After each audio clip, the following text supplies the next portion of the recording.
que fueron invitados a dialogar.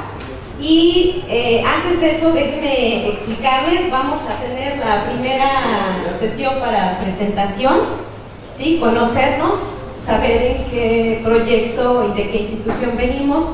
Después vamos a dar paso al diálogo entre los ponentes.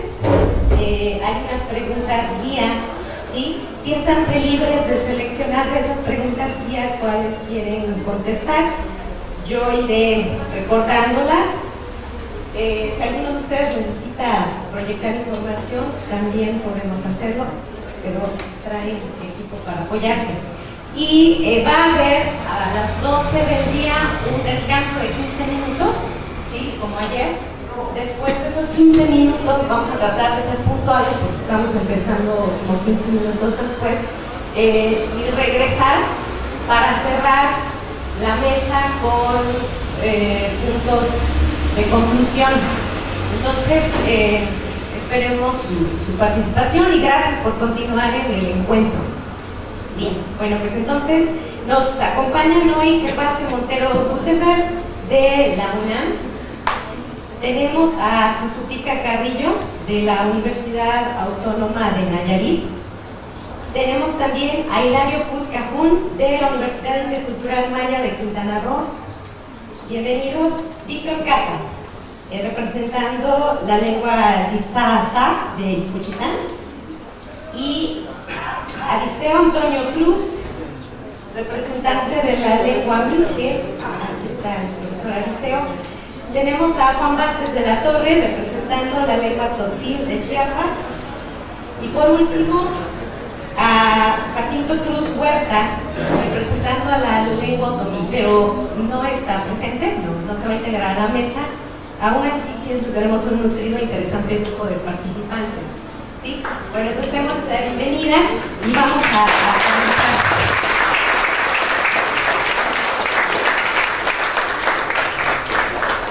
Bueno, entonces voy a ir pasando el micrófono y por favor, quisiera que ustedes nos comentaran a qué institución o organización representan, quiénes integran su grupo de trabajo, hacia qué nivel educativo se enfoca la tarea que están realizando respecto a la enseñanza de lenguas indígenas como segunda lengua, cuáles son las lenguas desde colaboran o participan, y cuál es la situación de vitalidad de esa lengua y las acciones y proyectos en las que están trabajando.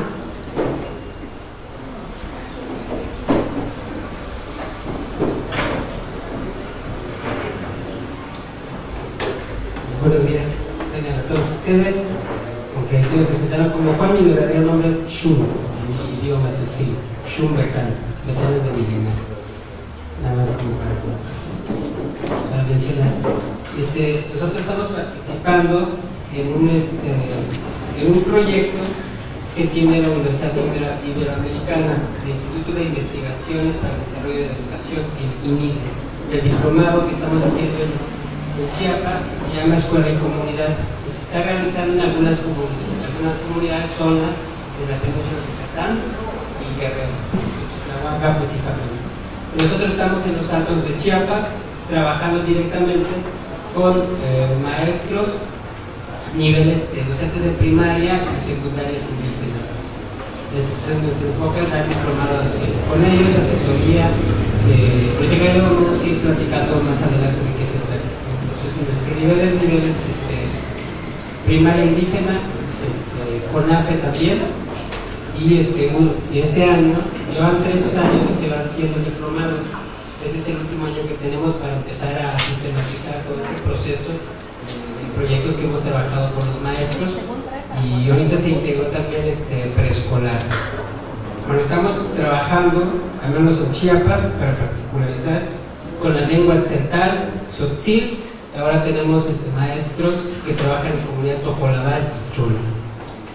Las dos primeras lenguas tzotzil y tzeltal están en un nivel estándar bien, lo que todavía no sufren un momento de baja de hablantes. Es una lengua que todavía se mantiene un poco a comparación de las otras dos que han sufrido un proceso de baja de hablantes por todo el proceso de discriminación también que se da. Es lo que vamos a ir viendo después, discutiendo por qué no se abren estos espacios de lengua, cómo se ha perdido, qué factores intervienen en eso. Y una de las cosas que hemos observado desde la educación, en las escuelas, aunque sean bilingües, pero como no han funcionado en su totalidad, por eso hemos encontrado una creciente pérdida de la lengua.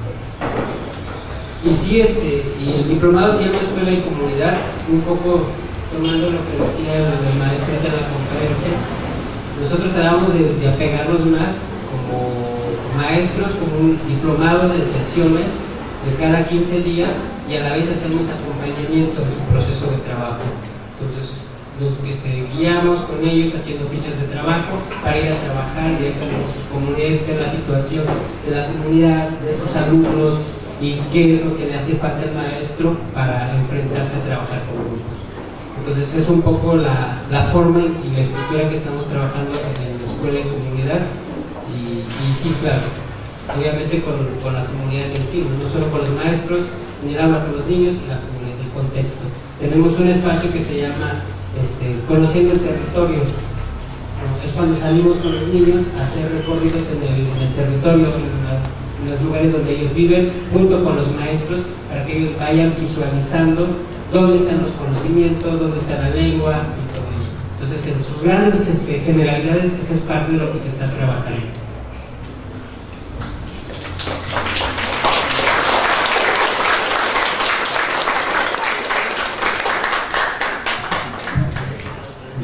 Bueno, pues buenos días a todos y a todas. De verdad es un gusto contar con su presencia. Qué bueno que nos acompañen y ojalá nos sigan acompañando a lo largo del día. Y sobre todo da mucho gusto porque hay muchos jóvenes, y creo que los jóvenes somos quienes debemos de proponer y además llevar a cabo esos cambios que nuestro país necesita, nuestras sociedades, comunidades necesitan. Por eso les agradezco mucho su presencia y su atención. Mi nombre es Tutupica Carrillo de la Cruz. Yo soy originario del estado de Nayarit. Soy muy radical, Huichol. Soy maestro, profesor de la Universidad Autónoma de Nayarit. Tengo 5 años trabajando ahí en la universidad, prácticamente desde que egresé a la licenciatura. Tengo una formación distinta a la enseñanza de lenguas. Soy informática y estadísticas, pero me acerqué al estudio de las lenguas y a la enseñanza de las lenguas a través de un profesor, un doctor muy conocido en la región, lingüista, que me ayudó a llevar a cabo un proyecto que desde la licenciatura yo tenía pensado. Quería titularme con un proyecto de traducción, un traductor en lenguaje agrárico español, y pues en ese momento no contaba yo con las herramientas, conocimientos de la lingüística, y se me complicó bastante. Solamente conocía las herramientas, pues, tenía conocimientos técnicos pues de la tecnología, pero no de la lingüística. Y ya posteriormente pues empezamos a trabajar, y desde ahí me empecé a meter, él me empezó a enseñar muchas cosas relacionadas con la enseñanza y el estudio de las lenguas, y pues ahora estamos trabajando en eso desde hace ya 4 años, y pues esa es una de las cosas por las que estoy aquí. Lo que voy a platicar con ustedes es algo que hacemos un grupo muy grande de personas, maestros y estudiantes de una licenciatura y maestría en lingüística aplicada que hace 3 años se formó aquí en la universidad. Y ese equipo está conformado, aquí se lo comentaba rápidamente, está conformado por un seminario que llamamos Seminario de Calidad de las Lenguas de Raya.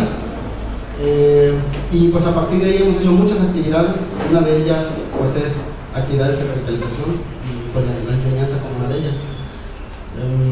Trabajamos las 4 lenguas del estado: el Nayarit, el Wixárika, el Rodán y el Mexican. Pero hemos enfocado más nuestra atención en las lenguas Wixárika y la lengua Nayarit, porque es con la que hemos tenido más contacto. En la universidad ha crecido un importante número de estudiantes indígenas. La mayoría de ellos son hablantes de la lengua Wixárika y la lengua Nayarit. Hay pocos mexicaneros y pocos peruanos. Y eso nos ha complicado un poco el contacto con las comunidades. Nosotros trabajamos con comunidades indígenas y a partir de ahí generamos materiales. Ofrecemos cursos de lo que tenemos diseñado, de los materiales que tenemos diseñados. Ofrecemos cursos a estudiantes de la licenciatura del área de Ciencias Sociales y Humanidades. Y el curso de lengua wixárika está como parte de una unidad de aprendizaje curricular, es decir, obligatoria. Aquel estudiante que curse la licenciatura en lingüística aplicada debe de llevar por lo menos 2 cursos de lengua orgánica. Este curso de lengua orgánica se oferta como materia optativa a los estudiantes de otras áreas, de otras licenciaturas, que la pueden tomar como materia optativa para aumentar su número de créditos.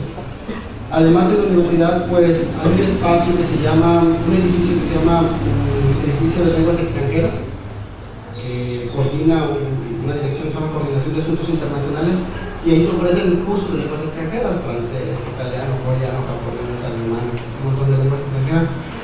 Y de las actividades que hacemos también es gestionar espacios, cursos, y apenas el año pasado logramos a través de la coordinadora de esa área gestionar un espacio para que se oferten también los cursos de lenguas indígenas. Ahorita empezamos con la lengua bibérica, pero también ya estamos preparando el curso para ofertarlo en ese edificio para que lo puedan tomar no solo mexicanos, también extranjeros pueden tomar los cursos de lenguas indígenas, y estamos probando materiales ya para ofertar el curso de lengua oral aquí.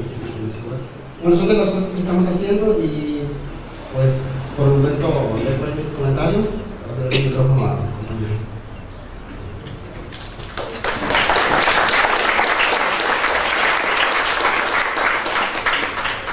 Malokin Titalakalesh, Hilario Podcajun. Buenos días, mi nombre es Hilario Podcajun. Yo vengo del estado de Quintana Roo, estoy representando a la Universidad Intercultural Maya de Quintana Roo, que es, más o menos se ubica en la frontera, estamos en el sur del país. Bueno, este trabajo que estoy llevando a cabo, pues lo integramos los maestros de Maya. Hay una academia de lengua maya dentro de la universidad, de las cuales trabajamos para salir adelante en cuanto a la enseñanza del maya en la universidad. Ahí, como mencionó el compañero, un estudiante una persona que quiera estudiar en la Universidad Intercultural donde estamos, cualquier carrera que llegue, son 8 carreras, es obligatorio llevar maya. Obviamente no en todas las carreras llevas la lengua maya en los 8 semestres que dura la carrera. La mayoría llegan hasta el 6º y de ahí pues ya no vuelven a tener maya. Los que sí tienen que llevar maya hasta toda la carrera son de la licenciatura de lengua y cultura. Ahí sí, desde primero hasta 8º semestre tienen que llevar la lengua maya de manera obligatoria, es curricular. Bueno, esta propuesta que más adelante les voy a estar hablando es una propuesta metodológica para la enseñanza de lengua maya para estudiantes de primero hasta 5º grado. Bueno, las principales actividades que realizamos dentro de esta metodología, esta propuesta, es la elaboración de actividades técnicas para la enseñanza de la lengua maya. Porque les voy a dar un poco de contexto rápido. En la universidad, pues ya les dije, entra un grupo, por ejemplo, de la carrera de TICS, ¿no? Es una nueva carrera, y en un salón pues hay diferentes tipos de estudiantes. Hay un estudiante que viene, vamos a decir, del DF, un estudiante igual de Quintana Roo, pero de Cancún, ¿no? Que jamás habían escuchado ni saben nada de maya. Hay estudiantes que son de la región, que son hablantes nativos del maya, y hay estudiantes que también son de ahí, pero solo entienden la maya. Entonces, dentro de un salón de clases hay 3 tipos de estudiantes. Hay un estudiante que para él está en 0, hay otros estudiantes que lo entienden, y hay otros estudiantes que lo hablan y lo entienden. Entonces, hay diferentes, y yo le llamo a este proyecto enseñanza de la lengua maya en aula compartida, porque pues tenemos 3 diferentes tipos de estudiantes que más adelante les voy a estar mencionando. Y pues la única lengua que tenemos en toda la península es el maya yucateco. Como sabemos, es la segunda lengua más hablada en todo el país, hablando de lenguas indígenas, aunque yo diría que es la primera, porque aunque el náhuatl es el primero, pero hay muchas variantes. En el maya yucateco no. Yo puedo ir a Yucatán y hablo con un yucateco, me entiendo perfectamente. Voy a Campeche, voy a Campeche, hablo con un campechano y lo entiendo igual, ¿no? Entonces son 3 estados que hablan este idioma y no hay muchas variantes como el náhuatl. Y entonces, pues ya les dije, el proyecto se llama Enseñanza de la Lengua Maya Yucateco en aulas compartidas, que más que nada es lo que se busca, es que esas técnicas que se implementen dentro del salón, ¿no?, sea una técnica o una actividad en la cual los tres tipos de estudiantes pues tengan un aprendizaje, ¿no? Porque es un problema cuando pues, yo estudié en la universidad, soy graduado de ahí y ahora trabajo ahí. Pues lo vi desde cuando era estudiante, ¿no? El maestro entra enseñando las vocales y el alfabeto, todo, ¿no? Pone vocabulario, pone el quiz o el examen parcial, pues los que saben maya pues pasan y los que apenas están en cero se frustran, ¿no? Es injusto esto, ¿no? Entonces es una problemática, ¿no? Entonces, pero pues el modelo así está, no estamos separados. Por ejemplo, en Chiapas, fui a la Universidad Intercultural de Chiapas, y ahí los que hablan la lengua indígena están en un grupo para que pues, se fortalezcan en escritura y en redacción, bueno, y lectura, ¿no? Y los que están en cero pues están en un aula como segunda lengua, que es lo que el título de esta mesa. Pero en la universidad no, en la universidad así están los salones, hay gente de diferentes, es heterogéneo, ¿no? Bueno, más adelante. Muchas gracias. Vamos a continuar de este lado de la mesa.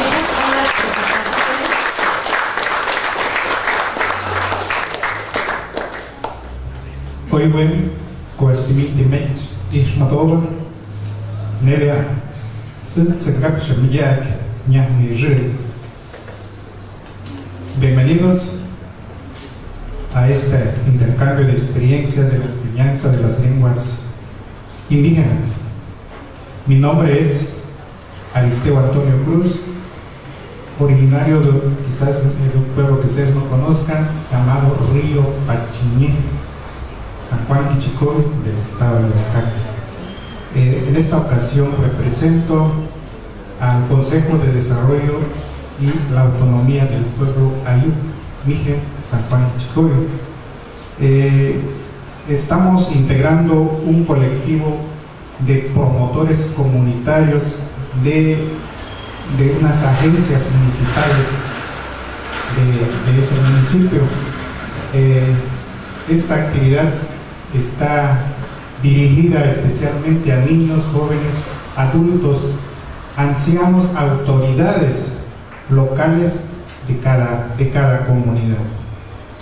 Las actividades principales que estamos realizando es lo que es impulsar, fomentar, difundir y valorar la escritura y el uso de la lengua ayuk, netamente lo que es la alfabetización, más que nada para revalorar la práctica de los rituales, que desafortunadamente eso en nuestro pueblo se está desapareciendo, ¿sí? Concientizar a los participantes las ventajas que da el bilingüismo, el multilingüismo y la interculturalidad, para fortalecer lo que es la identidad lingüística y cultural de los participantes. Estamos entrando en las comunidades para hacer las investigaciones de los saberes que aún existen en cada comunidad. Como les digo, esta actividad está dirigida a los mijes de San Juan Quichicoy, también conocido como la mije baja. Hay tres variantes de mije, la media y la alta. En esta ocasión pues es la baja que estamos trabajando. La vitalidad de la lengua de nuestra región, más que nada acá, puedo mencionar que la mayoría de los adultos y ancianos pues sí dominan el 100%, hablan el 100% de su lengua en el contexto social donde ellos se encuentran. Pero en lo que se puede decir en los niños en edad preescolar, puedo mencionar que ahí se está perdiendo lo que es nuestra lengua. En edad escolar, niños, se puede mencionar un 50% que existe esa vida en el cual estamos trabajando. El proyecto El proyecto que estamos ahorita en proceso de trabajo lo hemos denominado Desarrollo y Fortalecimiento de la Lengua Ayuk. Y en este proyecto acá su servidor está trabajando a través de un método natural para enseñar lo que es la alfabetización. Es lo que les voy a compartir en esta ocasión.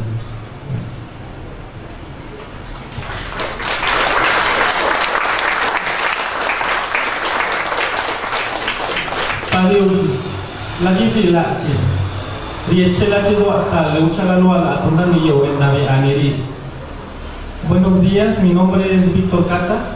Pues agradezco a los organizadores de este evento internacional la invitación, y me causa una alegría enorme verlos aquí tan jóvenes en estas pláticas. Bueno, yo les voy a hablar en mi siguiente participación sobre la experiencia personal que he tenido con la lengua zapoteca, la lengua dichazá que se habla en estas tierras, desde la situación en la casa paterna, materna, y también lo que ha sucedido en las escuelas, en mi experiencia escolar. También quisiera comentarles el trabajo que estoy desarrollando con la poeta Natalia Toledo, un proyecto que llamamos El Camino de la Iguana, Xnesabuchachi. Es un proyecto que pretende abrazar a todos los pueblos de habla zapoteca aquí en el istmo de Tehuantepec. Ya hemos recorrido varias localidades. Empezamos aquí en este edificio, en este salón, con un lleno total, así como estamos ahorita, casi 200 niños, adultos, pero el número de personas que asistieron a nuestro evento nos rebasó, porque originalmente nuestro proyecto estaba dirigido para hablantes del idioma zapoteco y que supieran leer y escribir, obviamente en español, ¿no? Pretendíamos, por mi parte, darles herramientas para la lectura y la escritura del zapoteco, y Natalia Toledo les impartiría creación literaria, hablaría de géneros literarios y también sobre los géneros literarios zapotecos y universales. Nunca esperamos un grupo tan numeroso cuando trabajamos con los niños, con las personas que estuvieron aquí hace 2 años. Y pues tuvimos que dividirlos, hacer una criba, ¿no? Trabajar primero con los que sí hablan, porque nuestra preocupación como literatos era que nos estábamos quedando sin lectores. Estábamos escribiendo y nos estábamos quedando en un círculo muy reducido, en un círculo que podría llamarse elitista, porque eran nada más unas cuantas personas las que podían leer en zapoteco. Y nosotros queríamos que hubieran más jóvenes, más niños que pudieran leernos. Y pues bueno, ya llevamos como más de 10 pueblos visitados, y nuestra preocupación es esa, que haya lectores y que no solamente lean textos de la cultura zapoteca, sino que puedan leer textos de la cultura universal. Actualmente me han invitado, estoy participando con la editorial Ermitaño en un proyecto de INBA para traducir textos de la literatura contemporánea mexicana al zapoteco. Entonces estoy trabajando con textos desde Alfonso Reyes, Nelly Campobello, Carlos Fuentes, Martín Luis Guzmán, Carlos Monsiváis, Mónica Lavín, y estamos manejando varios géneros, ¿no? La poesía, la narrativa, el ensayo. Y es un ejercicio muy complicado, y es cuando uno se enfrenta a la problemática que tienen la mayoría de las lenguas indígenas, que nos han arrinconado como lengua de casa, lengua de cocina, y al español lo han puesto en el sitio de la lengua de conocimiento, de la lengua de las escuelas, de las academias. Entonces ahí hay una relación asimétrica entre el español y las lenguas indígenas, porque en español yo sí puedo dar una clase de literatura, puedo dar una clase de historia, de lingüística, perfectamente bien, pero en zapoteco no, aunque yo tenga los conocimientos. ¿Por qué? Porque porque el zapoteco no tiene una herramienta terminológica todavía desarrollada. Nos falta todavía muchos años, quizás 10, 20, 30 años, para que podamos poder arraigar esta terminología. Y eso pensando de que todavía hay hablantes, porque los censos aquí en Juchitán indican que hay un decrecimiento en la población de hablantes infantil, ¿no? de niños, de niñas que ya no lo están hablando. Y pues bueno, pues ya en la segunda ronda seguiremos hablando de esto. Bienvenidos otra vez y gracias.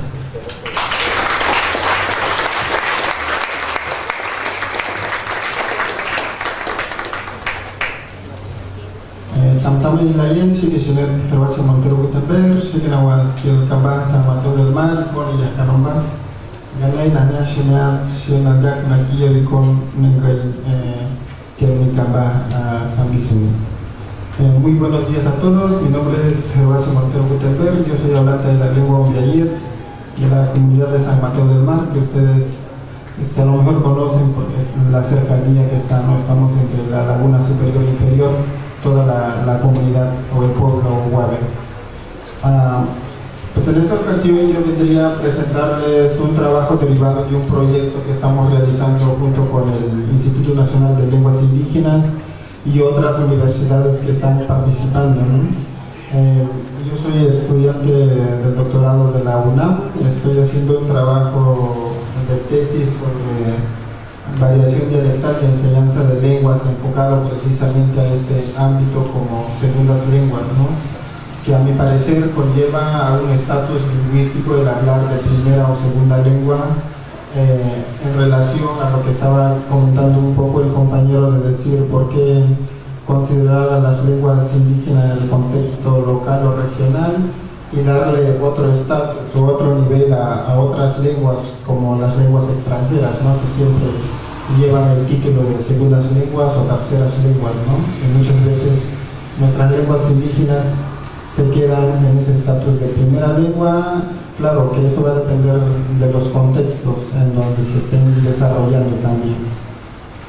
Y pues en relación a la lengua Huave existe diferentes niveles de habla y de mantenimiento, de vitalidad lingüística. En ese sentido, San Mateo del Mar es donde todavía existe mayor número de hablantes de acuerdo al censo poblacional de 2010.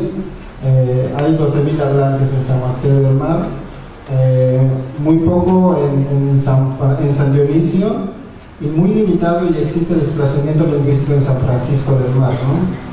Bueno, San Dionisio y Santa María del Mar están casi en el mismo estatus también.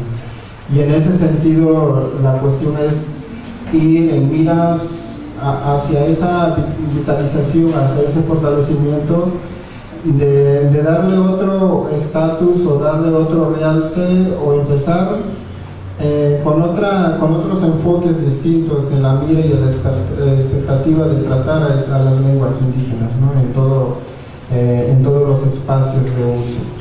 Y ya más adelante les hablaré precisamente de este proyecto de enseñanza de los Ombiayets como segunda lengua, que he fungido como asesora de la UNAM con personas no hablantes del Ombiayets y sí hablantes de alguna de las lenguas, ¿no? Lenguas como L1, ya sea el español o cualquier otra lengua indígena, y que supieran leer y escribir también en esa lengua, ¿no? Ya entra el Ombiayets como segunda lengua, pero ya más adelante les hablaré en concreto. Gracias.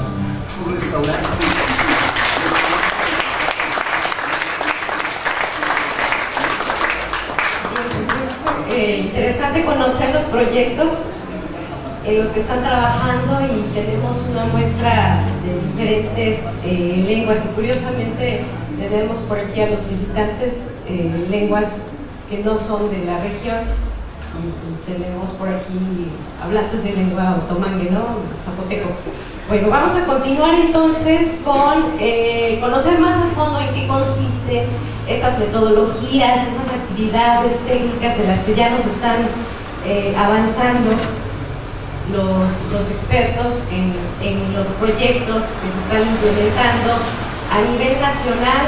Eso es algo interesante, y en diferentes niveles educativos, ¿sí? Estamos notando que están haciéndose esfuerzos a nivel local, ¿sí? Aquí con Víctor Cata y trabajar, no romper ese círculo tan cerrado que ha notado en cuanto a compartir la poesía y llevar incluso hasta niveles de posgrado y difusión de una variante zapoteca en una institución como es la UNAM.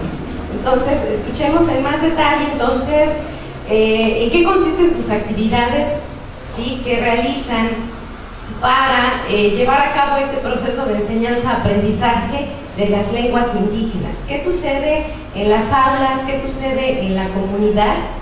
¿Sí? ¿Qué actividades representan más un reto para la enseñanza-aprendizaje de estas lenguas desde el punto de vista de docentes o desde el punto de vista de estudiantes? ¿Qué es lo que han identificado?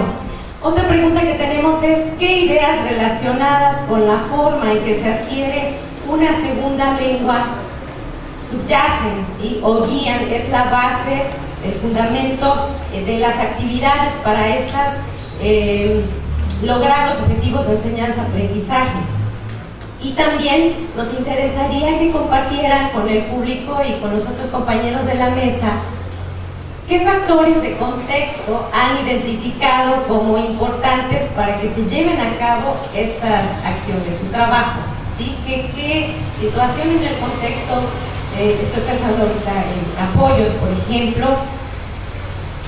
inciden en que se fortalezca y si se logre que la lengua maya, la lengua tzetzal, la lengua huave sí se esté enseñando en las aulas?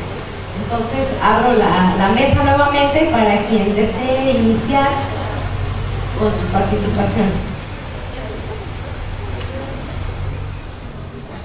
Volvemos entonces con el compañero de Chiapas.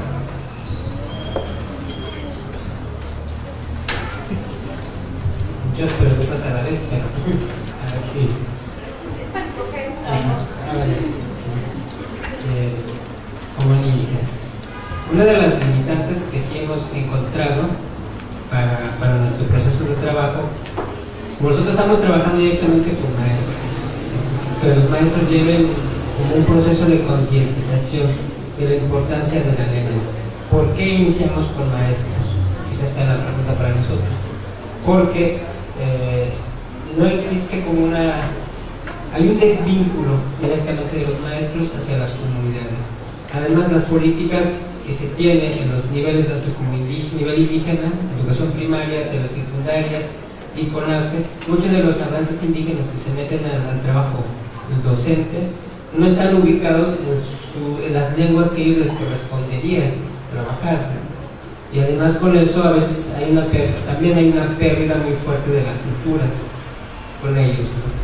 Como hay un sistema de educación a la cual que no integra mucho el conocimiento ni los saberes de las comunidades indígenas. Se habla de política de educación intercultural en México, pero no sé si ustedes han visto que ya funciona en la realidad. Pero entonces allá vemos una gran decadencia a eso. Y la preocupación es cómo los maestros puedan hacer este trabajo con los niños. Están trabajando con niños indígenas. Partimos con eso en este diplomado a concientizar con ellos, trabajar con ellos, hacer una reflexión de dónde partimos, de quiénes somos, por qué es importante la lengua, qué se pierde si se nos va la lengua. Nuestro diplomado siempre empieza a trabajar con preguntas.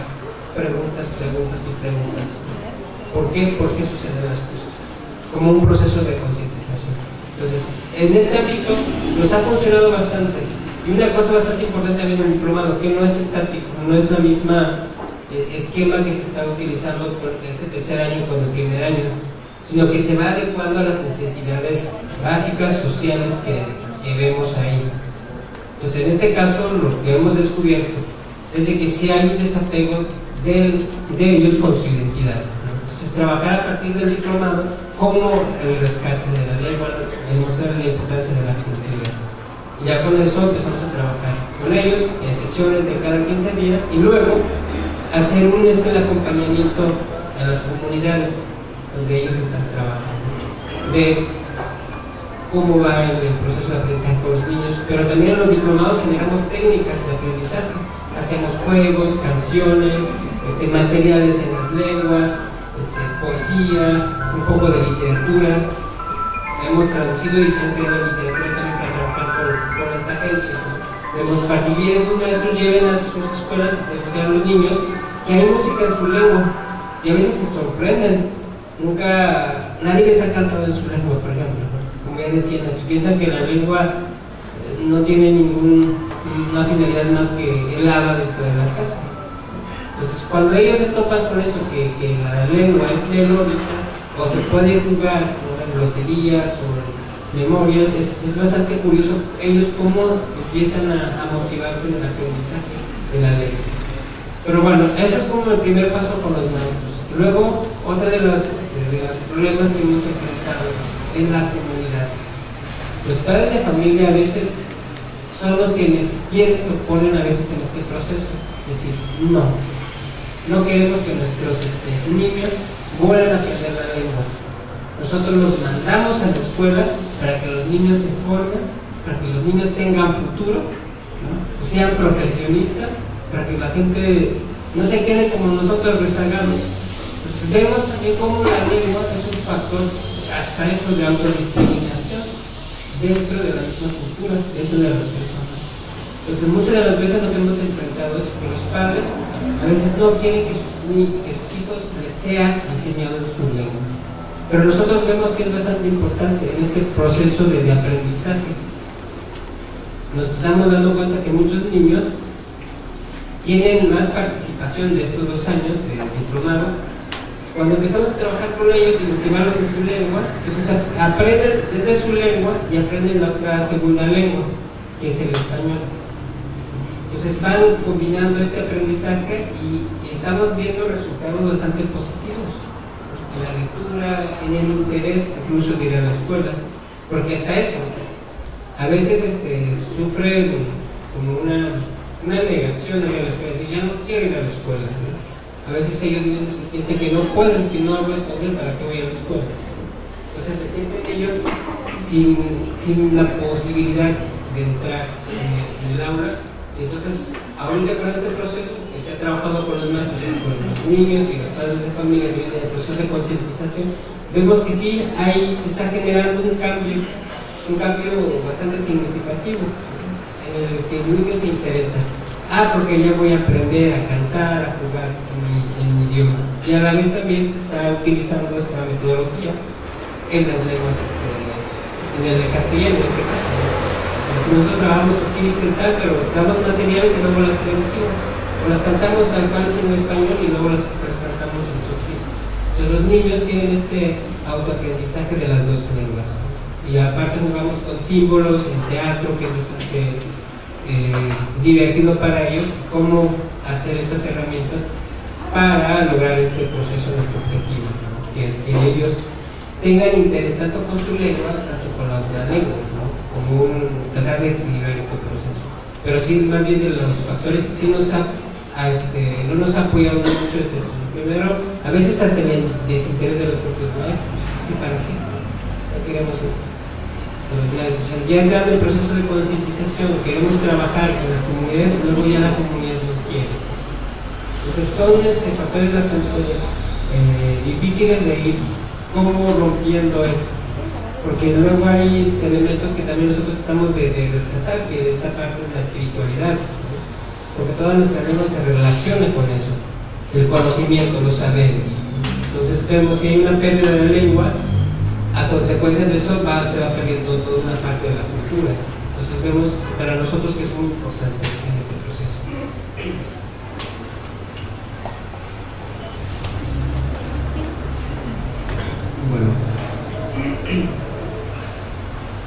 Bueno, ahorita antes de hablar de las actividades quisiera comentarles nada más una cosa. Allá en Nayarit la situación de las lenguas indígenas es muy distinta a la situación de esta región. Yo sentí lo que yo notaba por los 2 días que estaba aquí, es que las lenguas tienen un prestigio importante y un uso importante dentro de la sociedad. Uno va al mercado, uno va a la tienda, en la calle, las lectores cotidianamente usan. En Nayarit, si vamos en la ciudad, a la capital, a cualquier capital, a cualquier cabecera municipal, no se encuentra que esas ciudades no se usa la lengua. Y no porque no existan hablantes. Hay muy pocos hablantes, pero también en general la población indígena de Nayarit es solamente apenas casi el 6% de la población. Es una población muy reducida y son pues municipios muy exclusivos donde se usa la lengua. Y en ese sentido, un trabajo que hacemos que está relacionado con la enseñanza, porque no podemos enseñar, es decir, si no hay gente interesada en los cursos, aquí vamos a enseñar. Entonces necesitamos primero hacer trabajo de sensibilización a la gente, y es lo que hemos estado haciendo continuamente. Incluso en algunas ocasiones, cuando ofertamos el primer curso de lengua wixárika en la universidad, pues muchos estudiantes, de los pocos que se animaban, muchos estudiantes nos decían, es que pues ya voy a salir del curso. ¿Por qué? Lo que pasa que, pues, ya platicando y reflexionando un poco con los compañeros, pues es cierto, ¿para qué voy a estudiar la lengua wixárika? ¿Para qué voy a estudiar la lengua indígena si no la voy a utilizar, no? Gente, pues, obviamente son estudiantes no indígenas. Y, pues, hubo algunos que sí, efectivamente desertaron. Y generalmente los que se quedaron eran estudiantes, pocos estudiantes que a lo mejor pensaban en algún momento trabajar en comunidades indígenas de maestros, o a lo mejor haciendo algún proyecto de investigación o documental, etc. Nosotros empezamos a trabajar con la Licenciatura de Comunicación y Medios. En ellos empezamos a trabajar el curso educativo de lengua wixárika. Entonces muchos de ellos, algunos de ellos desertaron por esa razón, porque finalmente los convencieron de que ¿por qué mejor no estudias inglés? ¿Por qué mejor no estudias francés? Otra lengua que a lo mejor te puede dar un panorama más amplio de lo que ocurre en el mundo, ¿no? Y pues fue un reto primero eso, poder superar esa parte. Hoy actualmente pues todavía estamos trabajando con eso. La sociedad es muy amplia, la sociedad no indígena en Nayarit es muy grande, la sociedad indígena es muy pequeña. Entonces el trabajo de concientización tenemos que hacerlo cotidianamente con la gente y con maestros. Hay muchos maestros que incluso cuando propusimos el curso dentro de la licenciatura de Comunicación y Medios, pues muchos se opusieron y dijeron, bueno, ¿para qué le va a servir a un estudiante de Comunicación y Medios un curso de lengua wixárika? Y ese tipo de cuestiones que después tuvimos que hablar con maestros y presentarles un proyecto, justificar bien el proyecto para poder entonces, para que pudiera ser aprobado. Y pues esto nos obligó y nos comprometió a desarrollar materiales, porque no podíamos llegar nosotros a solicitar un espacio para dar un curso si no tenemos materiales, de calidad, si no tenemos pues una metodología. Ahorita vamos a hablar un poco de cuál es el enfoque de trabajo que nosotros llevamos en el aula. Y entonces empezamos a trabajar en un material, en este tipo de materiales que de la mano nos llevaron a hacer trabajo de etnografía, porque aunque uno es hablante de la lengua, aunque uno es parte de la cultura wixárika, de muchas cosas no eres conscientes en la lengua, y tampoco con la cultura. Muchas cosas no las reflexionas, porque vives con ella cotidianamente. Finalmente lo que hacemos cotidianamente no lo reflexionamos, no decimos, ay, pues ahora me voy a levantar y me voy a peinar y después me voy a poner el pantalón, la camisa. O sea, realmente escogemos las cosas y nos las ponemos y ya y caminamos sin darnos cuenta. Y con la cultura es lo mismo. Entonces tuvimos que hacer trabajo, nos costó mucho trabajo lograr determinar los contenidos de los materiales, porque es una cosa que tenemos que pensar, ¿qué contenidos vamos a incluir en el material que vayamos a desarrollar, ya sea un libro o sea una guía, y qué tipo de actividades y cómo las vamos a desarrollar? Y algunas de las cosas que estamos haciendo en este proyecto, un proyecto grande de revitalización de las lenguas de Temayá, pero ahorita solamente estoy hablando de la parte de la enseñanza de las lenguas, pues nos llevó a diseñar materiales, y esa actividad de diseñar materiales nos llevó a acercarnos a la comunidad, a hacer trabajo de etnografía dentro de la comunidad, qué tipo de funciones comunicativas existen en la comunidad, para qué se usa la lengua, y para qué usa la lengua en la comunidad de la gente. Los contextos de una comunidad wixárika son muy distintos a los contextos incluso de otras lenguas indígenas. Yo aquí veo que la lengua tiene múltiples funciones comunicativas en muchos espacios. En las comunidades wixárikas los espacios comunicativos son otros, muy distintos. Y obviamente los contextos de las comunidades no indígenas de la sociedad, de las ciudades, pues también es todavía mucho más distinto. Entonces habíamos que determinar los contenidos a partir de la infografía de la comunicación que estamos haciendo todavía, porque es algo que sigue. Hemos desarrollado algunos materiales, pero pues esto no para, hay que seguir desarrollando materiales innovantes, pensar en niveles del aprendizaje de la lengua, nivel 1, 2, etc. Y bueno, y esto también implica necesariamente la formación, y parte de los trabajos que hacemos en la universidad con este tipo de trabajo es formar nuevos jóvenes o profesores que pues se animen a entrar en este proceso, ¿no?, de enseñanza de la lengua materna, de la lengua indígena, la Nayeli, Odam y Calero. Porque también la enseñanza, es decir, en Nayarit no hay pocos, de hecho yo creo que somos de las pocas personas que hacemos o que llevamos a cabo actividades de enseñanza de las lenguas indígenas en todo el estado. Es decir, no hay materiales para enseñar la lengua megárica, Nayeli, Cachemán y Calero como segunda lengua, no lo hay. Y yo he buscado también materiales de enseñanza como segunda lengua de las lenguas indígenas en otras lenguas tampoco he encontrado.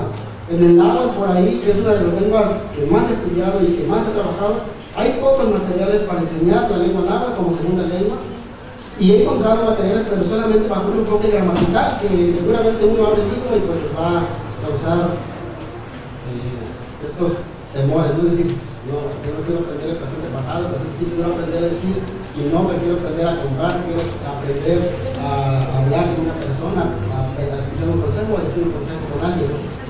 Entonces, hay pocos materiales limitados bajo un enfoque adecuado para enseñar las lenguas indígenas como segunda lengua. Y bueno, yo ayer preguntaba a algunos estudiantes que de qué escuela vienen, decían que vienen de escuela porque se llama enseñanza de lenguas. Me imagino que ahí tienen un montón de enfoques y metodologías para la enseñanza de lenguas, y hay que ver cuáles son los adecuados para enseñar las lenguas indígenas.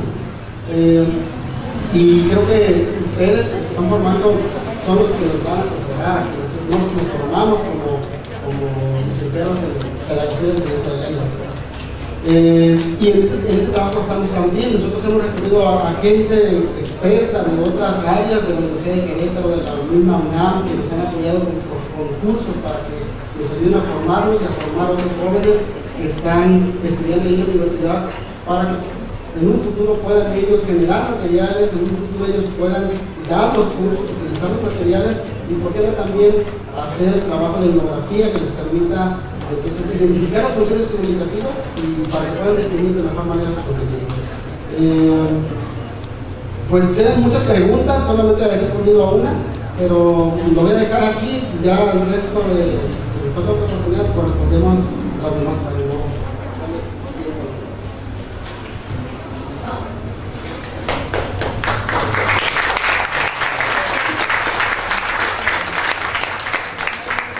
no. Bueno, regreso un poco al contexto, ¿no?, que les platiqué en mi presentación. En la WIMPRO, quienes lleguen de manera obligatoria tienen que llevar maya. Entonces, en un salón, pues tenemos diferentes tipos de estudiantes.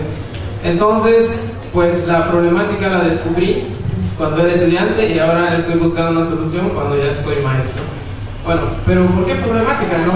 Entonces, vemos un tema, por ejemplo, los saludos, o un poco para empezar a utilizar los aspectos, ¿no?, los tiempos verbales, y el maestro, pues para que practiquen la oralidad, porfa, investiguen a la comunidad cómo las familias celebraron el Día de Muertos el año pasado, ¿no?, para pues utilizar el tiempo pasado.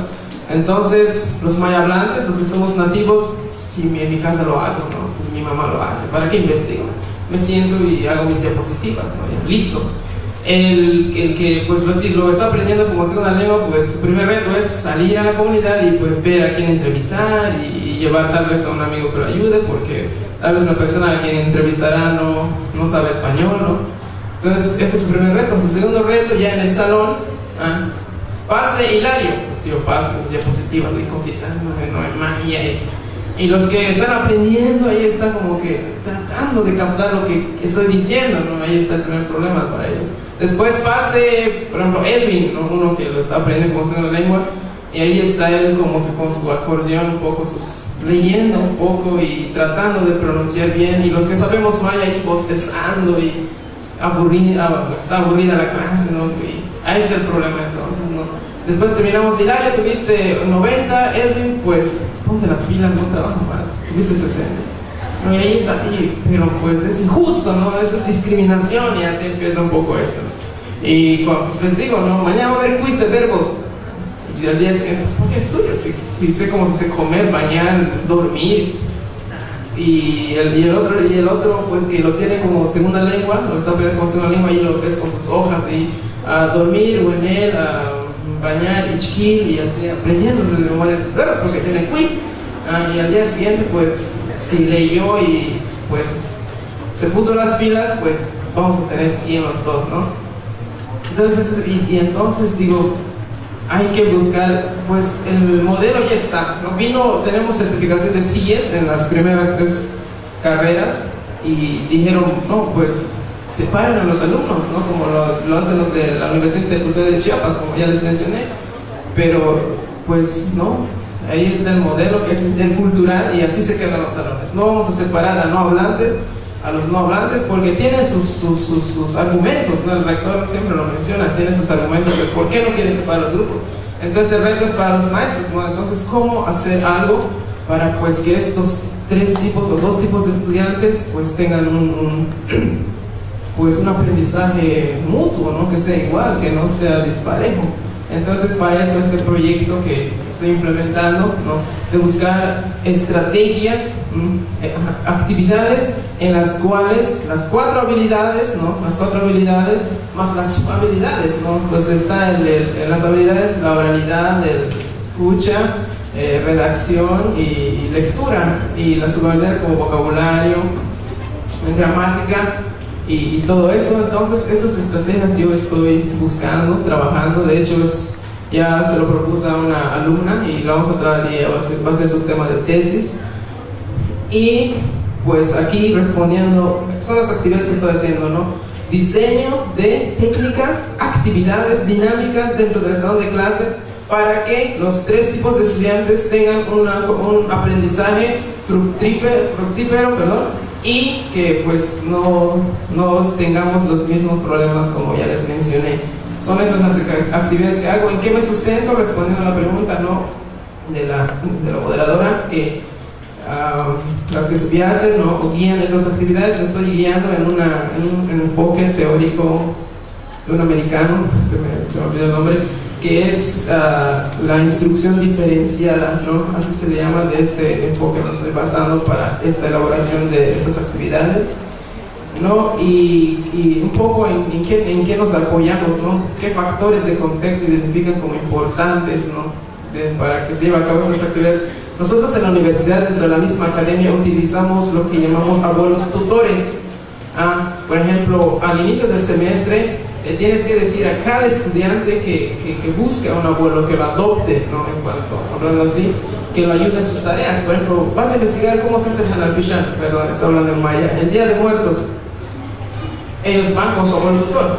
Abuelo, ¿cómo hacen? ¿Para qué significa el iPad que viene en el altar? ¿Qué significa el aguardiente, el mezcal en el altar? ¿Por qué? Y eso pues lo tiene que investigar con su abuelo tutor.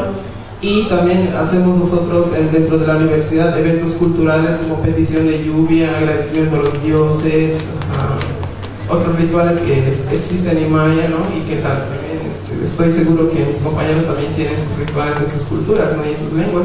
Entonces de eso nos apoyamos un poco para fortalecer en cuanto a la parte de la cultura y la gramática, pues, y otras habilidades en el salón, ¿no? Entonces yo lo que le digo a mis compañeros y hasta a los ponentes, que lo que buscamos las universidades culturales no es regresar a los indígenas a las tumbas, no es que tiren sus cuchillos y que agarren sus piedras labradas, ¿no? Que derrumben su casa y se vayan a las cuevas, no, que se identifiquen como tal, y si tienen el idioma que lo fortalezcan y adelante otros conocimientos, adelante otras lenguas, ¿no? Para para tener un buen desarrollo también como pues otras culturas lo tienen. Más adelante, si quieren preguntarme, ¿no?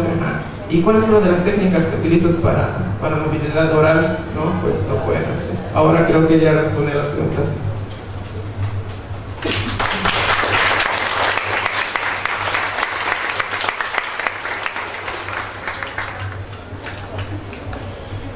Cualquier actividad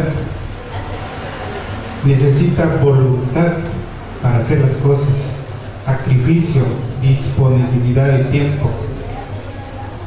Acá su servidor pues, fue invitado a participar en este proyecto donde la principal actividad del colectivo es de reunirnos, de intercambiar experiencias en relación de los elementos, en relación al alfabeto, en relación a la cultura, todo eso, de qué manera le vamos a entrar, de qué manera vamos a organizarnos para este proyecto de fortalecimiento que hemos hecho. Todo eso nos ha costado y uno de los retos que tenemos más que nada es que los niños en edad escolar lean, escriban su lengua, pero la pregunta es de qué manera, cómo le vamos a entrar. Entonces el paso más fácil es pues aprender hablando, investigando, si escribir escribiendo. Si no, por ejemplo, uno de los retos, si no sé cantar, si no tengo esa voz, pero si nunca he intentado, pues nunca me va a salir, ¿sí? Entonces acá necesitamos esa práctica, esa oralidad, recuperar esas experiencias, esos conocimientos que hay en nuestra comunidad. Una de las ideas pues que surgen para que los niños adquieran lo que es su lengua, de lo que se está perdiendo, por mencionar así, los saludos para nosotros los miles no es igual como en español, que es buenos días, buenas tardes, buenas noches, hasta ahí nada más. Los saludos para nosotros los miles es mucho más. Es un montón, podemos relacionarlos 15, 20 saludos que cada, dependiendo del terreno, dependiendo del momento, podemos decir, se puede saludar a las personas, ¿sí? Entonces ahí podemos partir, es lo que nosotros comentamos y así lo hemos hecho.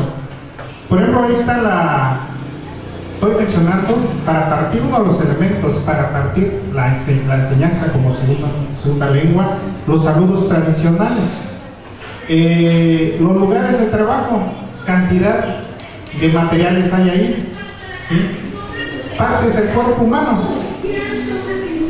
la mayoría tiene nombre, nuestro mito, por decir, Kop, Winegok, Abud, Wines, o sea, son partes del cuerpo humano.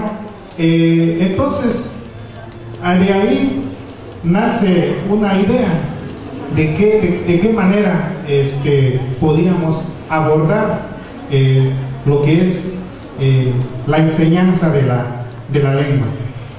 Están las fiestas, está la medicina tradicional, está la agricultura, están los juegos y los juguetes tradicionales propios, ¿sí?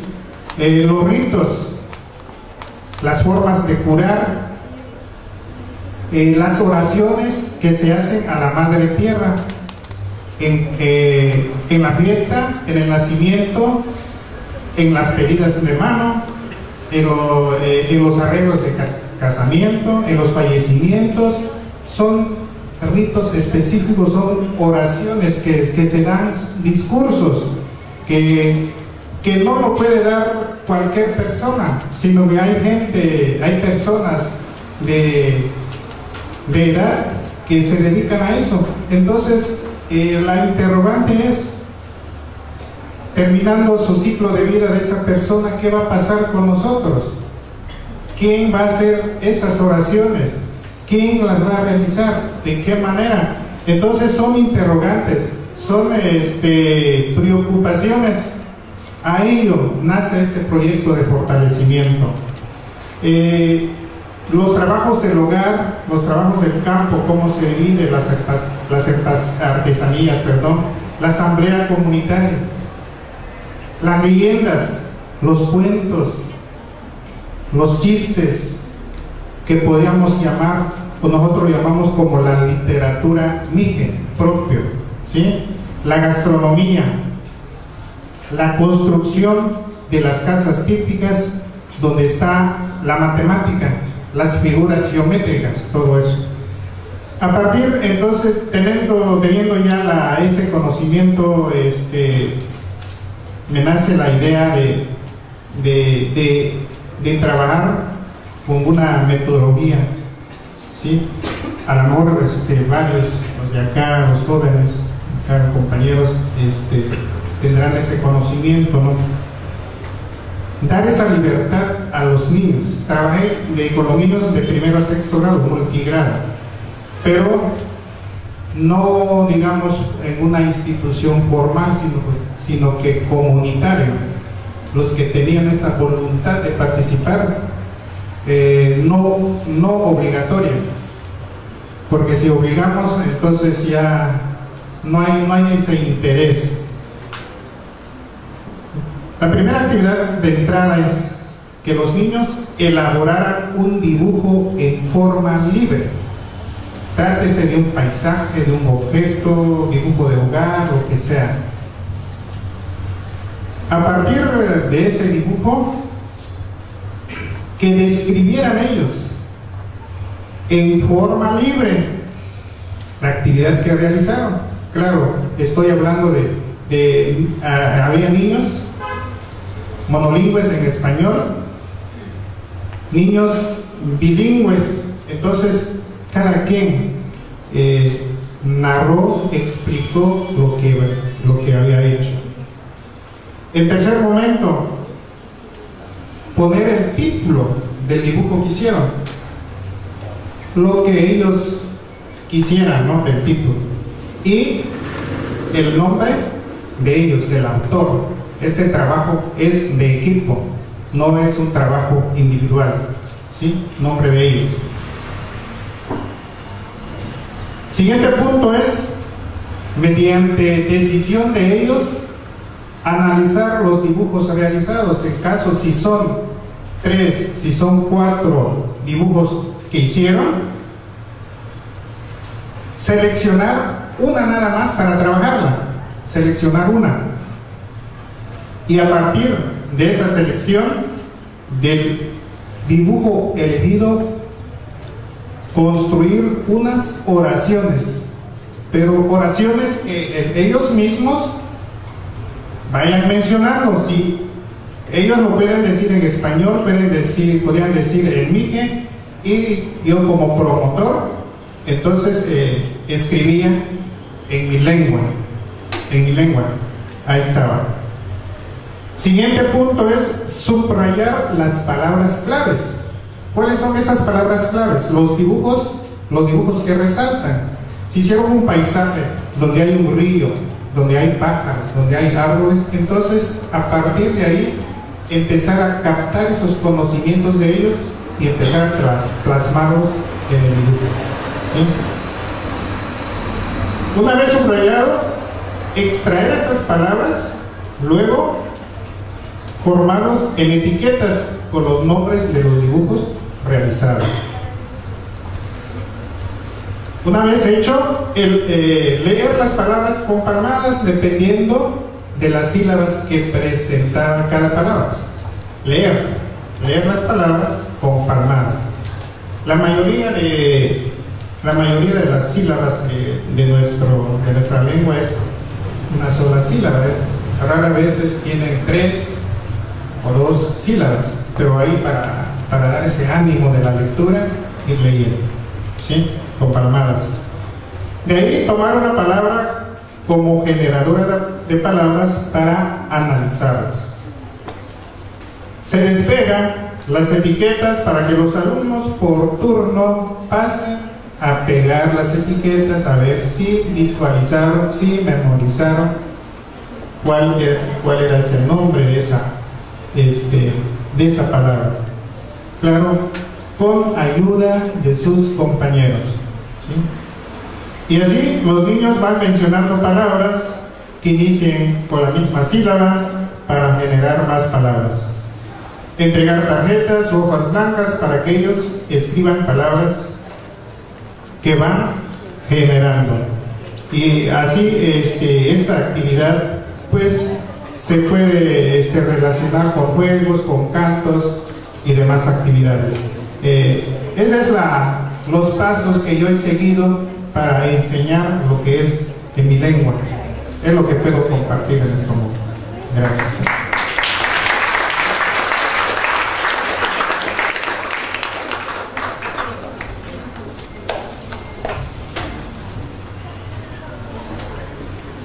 Si yo supiera quién inventó el zapoteco, lo colgaría del árbol más alto de Juchitán.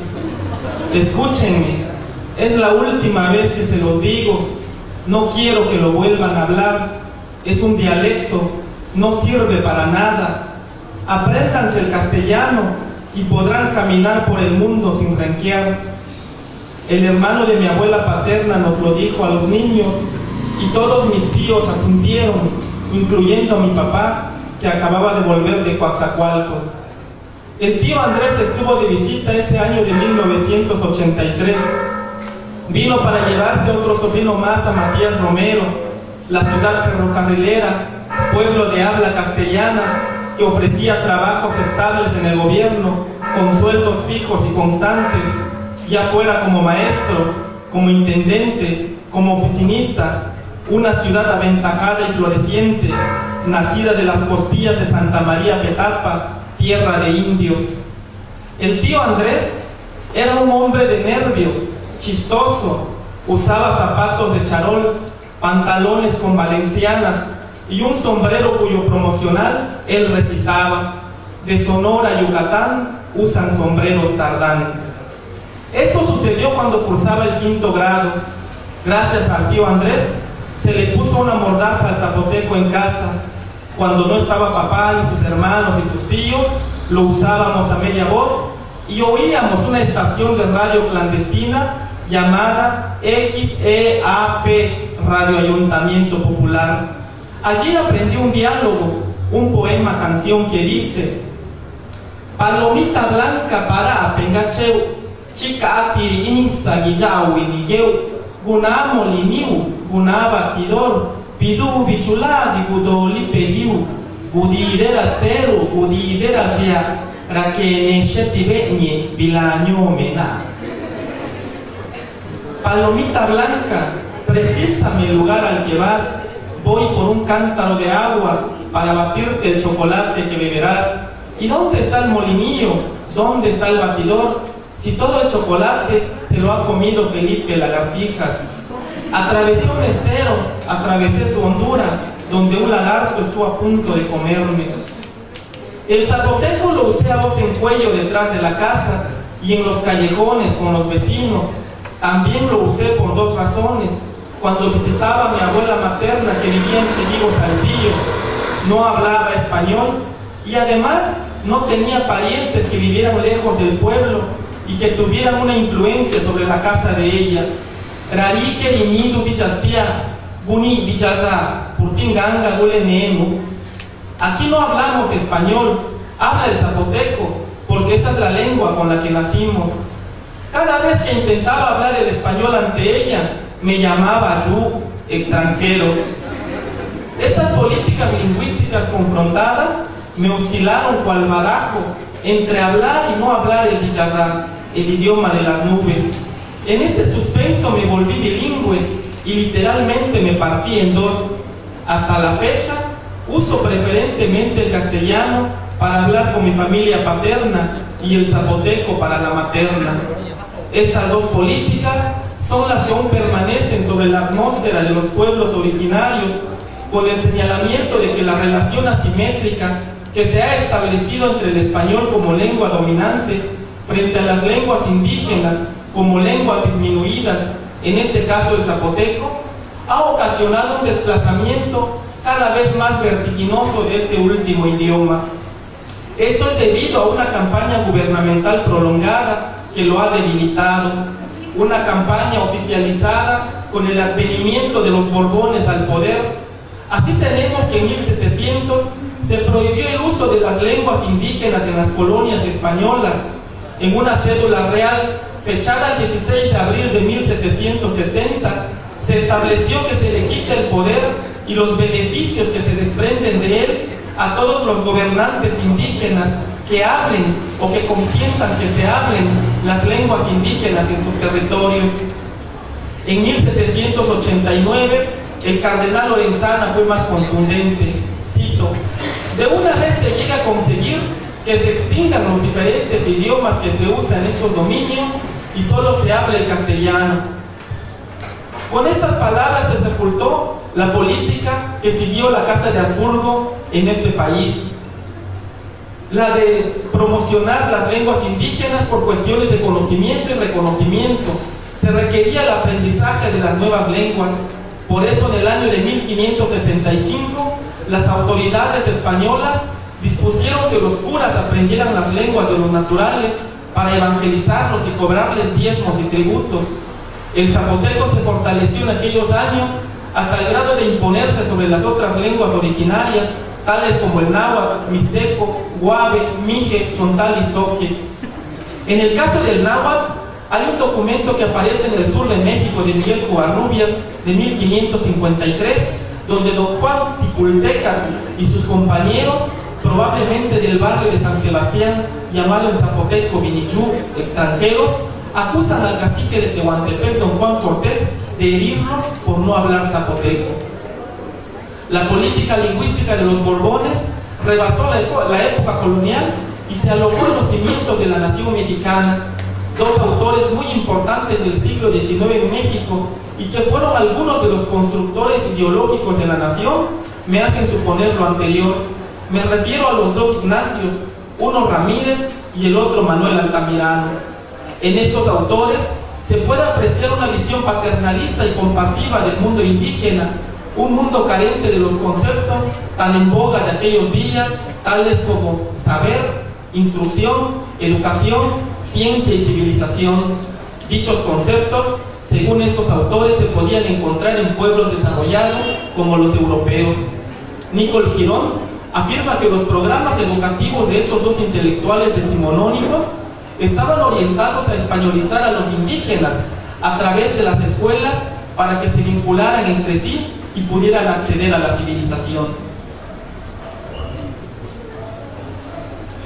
Esta misma política fue la que siguió José Vasconcelos durante su campaña educativa, fomentada a través de las misiones culturales, donde los instructores con sus textos clásicos grecolatinos bajo los brazos recorrían el país para enseñarles a los mexicanos a caminar con la lengua de Castilla.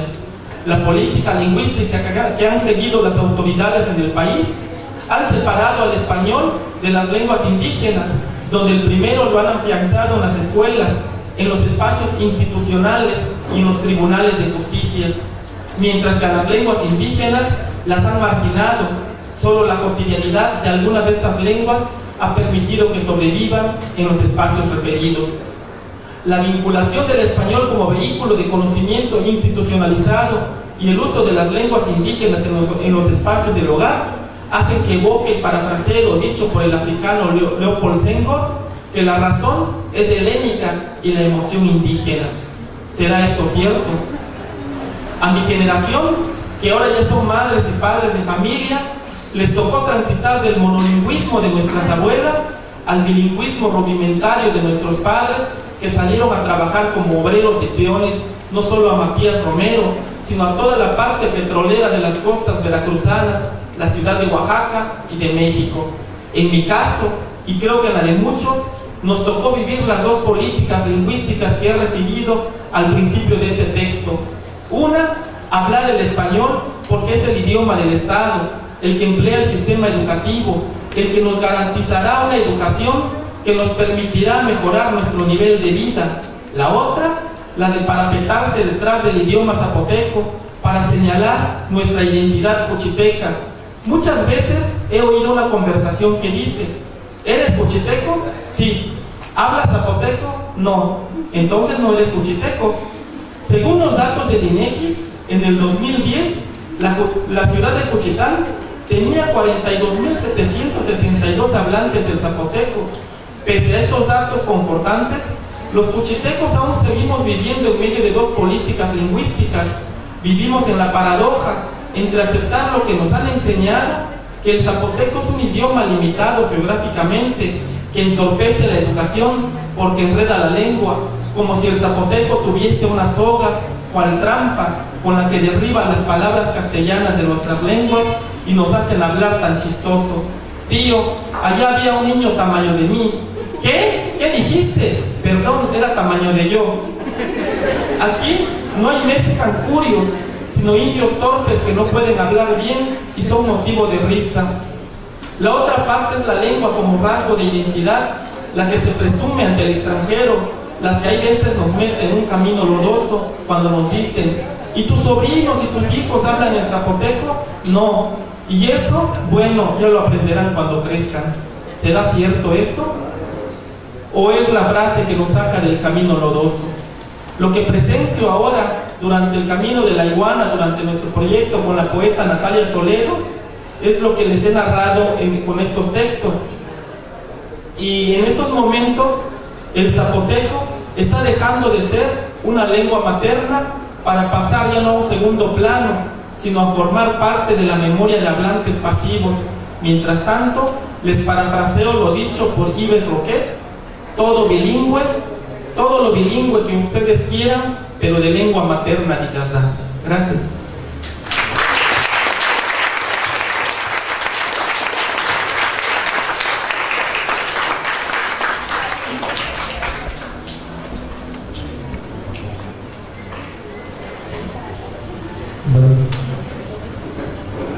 Bueno, retomando, darle continuidad a la lectura del compañero, creo que lo indispensable es eso, ¿no? Ser bilingüe o trilingüe, más lenguas, partiendo de la lengua materna de uno, ¿no? No en detrimento de la otra, sino que en fortalecimiento de ambas o de las que queramos hablar, ¿no? Eso ya es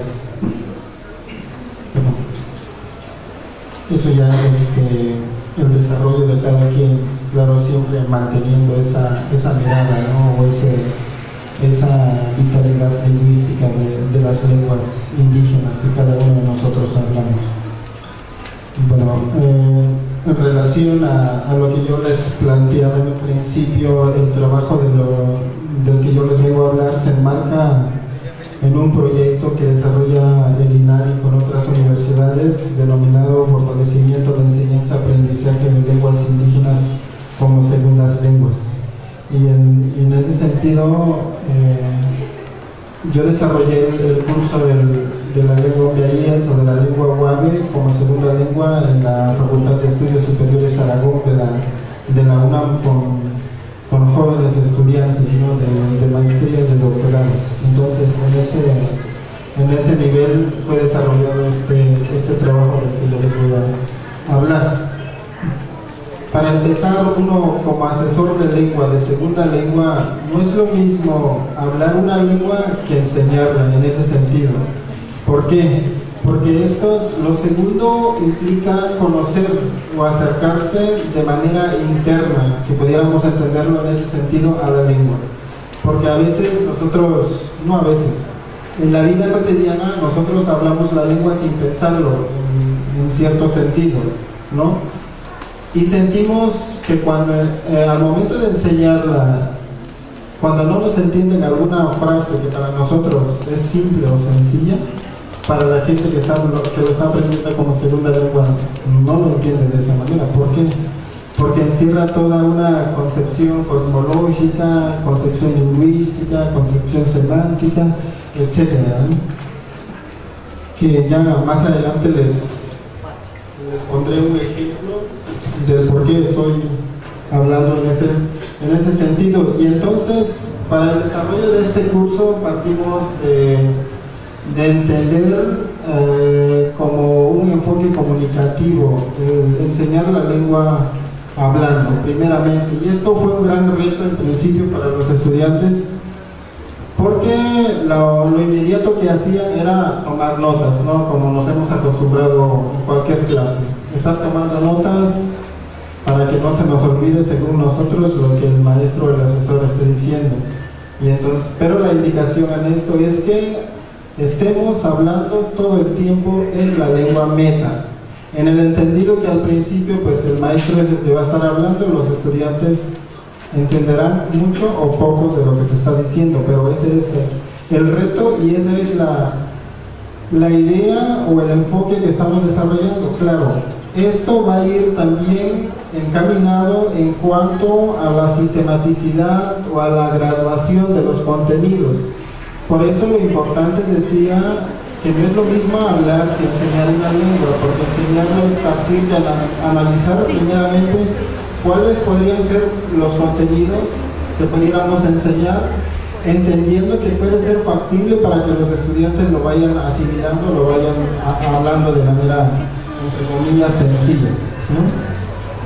Y en ese sentido, para los Layets, partimos del saludo. Y un poco decía el maestro Aristeu que en las lenguas pueden haber múltiples tipos de saludos. Lo importante es saber cuál de esos saludos empezar o cuál de esos saludos enseñarle a los estudiantes, en el sentido que nosotros veamos que sea más fácil o más factible para que ellos lo vayan cerrando. Ya después, durante el desarrollo de los cursos, se irán introduciendo los demás por la carga semántica, morfológica que vayan teniendo, ¿no? Y eso es donde creo, a mi parecer, que se centra la importancia del enfoque comunicativo y de los resultados que en este momento yo voy obteniendo con esos estudiantes, ¿no? Pues al principio, repito, yo hablaba, nadie me entendía nada.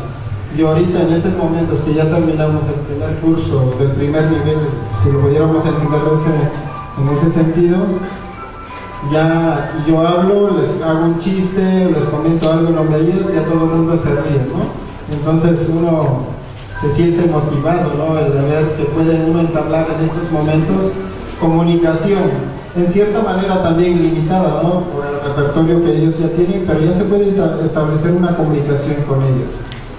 Y el reto en que estamos ahorita estamos en el siguiente nivel, en el A2, y estamos probando el curso en línea en Omeíes, porque estos estudiantes son voluntarios, no lo toman como optativa para alguna de sus carreras, no es de extraescolar, si lo pudiéramos entender de esa manera.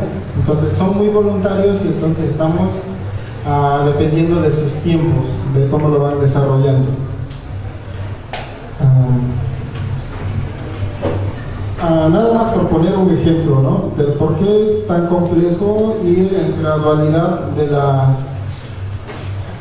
las enseñanzas de lenguas como segunda lengua, para los que alcancen a ver, ¿no? En esta parte. En Omeíes, por ejemplo, se le da más peso a la cuestión de que si es mayor o menor que yo, sin importar el género, ¿no? Lo primero que vamos a entender. Por eso hablamos de Shichi, es mi hermano, mi hermana menor, si hablamos en ese sentido, sin referirnos si es hombre o si es mujer, ¿no? Igual para Shiko, mi hermano o mi hermana mayor.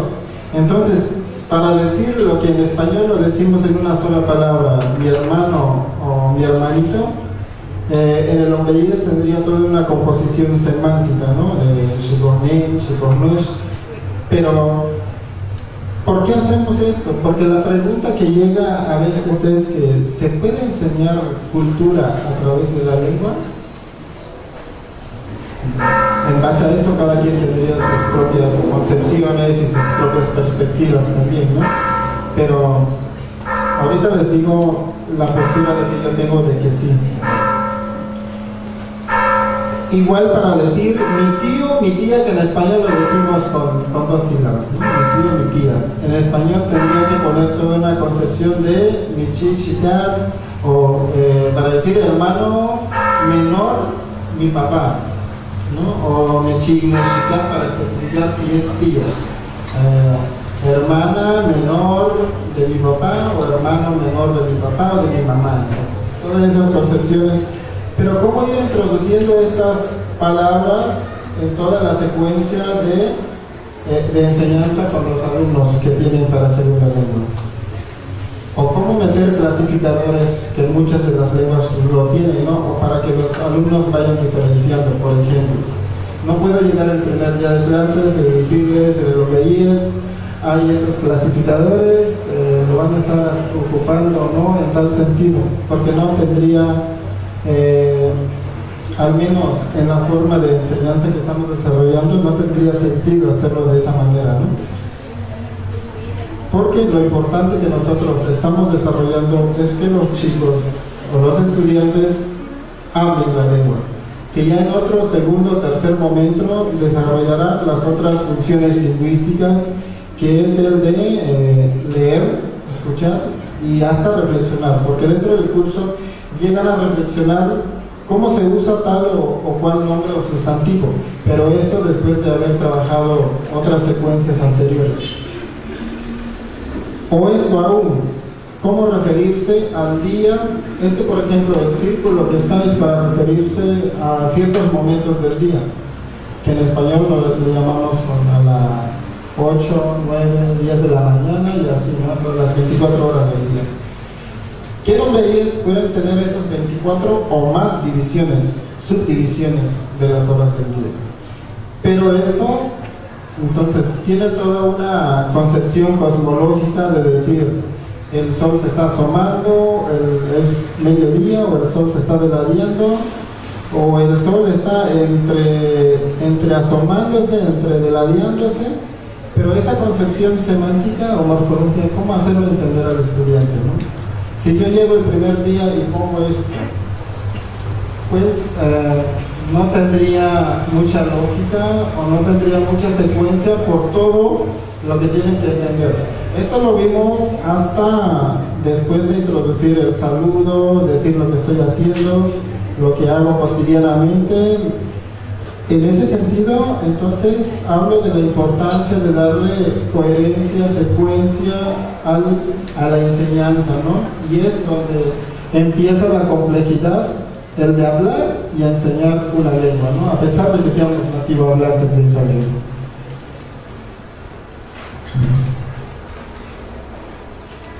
Por otro lado, también podemos, en Ombeyet se puede hacer la comparación, el de decir, hablar de partes del cuerpo, y nosotros lo asociamos también con la construcción de una casa, las casas típicas, ¿no? de Palma, que se ven todavía en la comunidad. Entonces, todo lo que podemos trabajar del cuerpo humano lo podemos también aprovechar para trabajar las partes de una casa, porque tiene cabeza, tiene nuca, tiene boca, tiene cuerpo, entonces todas las divisiones que podemos establecer. Pero esas relaciones también indican la forma de organizarse o la concepción del mundo que tiene la comunidad o la cultura misma. Y en ese sentido, al estar enseñando una lengua, también estamos proyectándonos a la forma de concepción y a la forma de desarrollo cultural de esa misma cultura. Si hubiera tiempo, más adelante comentamos más cosas. Gracias.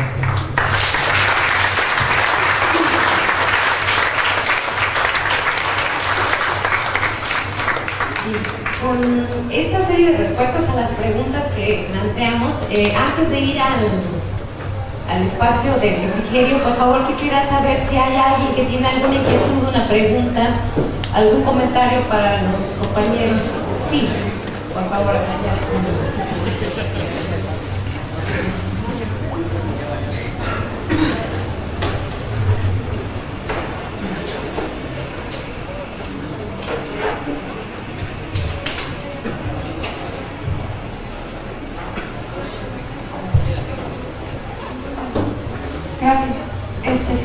dos preguntas.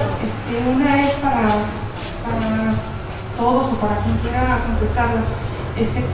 Si entendí bien, nadie ha abordado el asunto de las ortografías. En lo personal me gustaría saber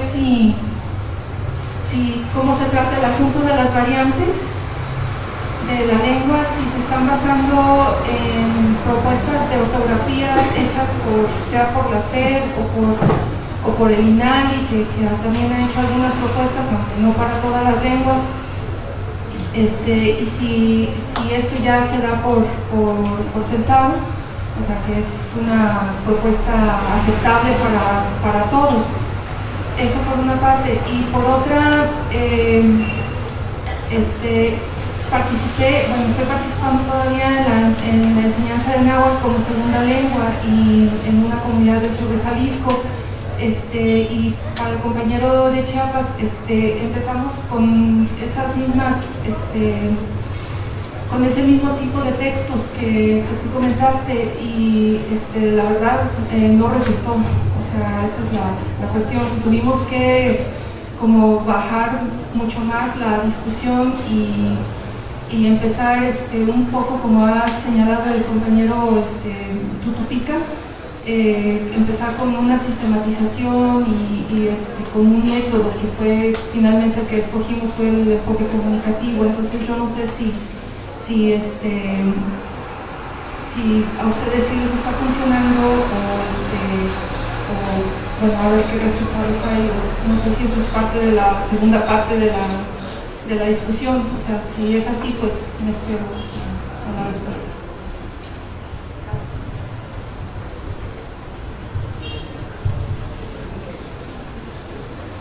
¿Quiere responder a la primera pregunta? Sí, nos hemos enfrentado en la enseñanza al problema del uso de la ortografía relacionado con alfabetos. Y después, compañero.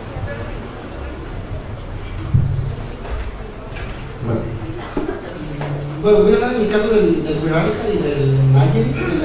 Seguramente las lenguas que aquí representan los compañeros se están pasando por procesos de normalización distintos.